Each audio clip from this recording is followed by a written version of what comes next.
真係激死啊！個死仔平時喺屋企咧要追住嚟餵飯㗎，嚟到牛扒先生你睇下，自己動手豐衣足食喎，仲要自己鋸扒喎。媽咪，我想食牛扒。你想食牛扒先生啊？係啊。安排。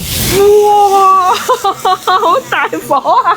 今個假期家庭聚餐首選嘅一定就係牛扒先生㗎啦，因為佢哋最新推出咗一個大人細路都好啱食嘅親子兒童套餐，150幾蚊就係有扒有主食有小食嘢飲甜品乜都配齊，仲有一份我個仔超中意食嘅兒童套餐拼盤，同埋一個可以一路食一路玩嘅玩具仔。扒類係招牌嘅3選1，我都係揀咗呢個年燒8萬份嘅火焰厚切雪花牛扒，7成熟再加上 blend 地嘅高溫加熱，小朋友食都唔會覺得好生啊，又嫩又香，而且爆晒汁。呢個雪花牛肉炒飯我次次嚟都點㗎，今次居然做喺套餐裏邊，雪花牛肉鋪滿飯面，米飯又炒到粒粒分明。嗱，呢個兒童套餐就犀利啦，我個仔係每樣都中意食嘅，佢哋做得好招牌嘅意粉、雞翼同埋水果，營養搭配啱啱好。反正呢個親子套餐呢，真係可以滿足晒你一家人嘅好多願望。刷到嘅團翻飯出門口食啦喂！喂，好似唔記得點關注喎。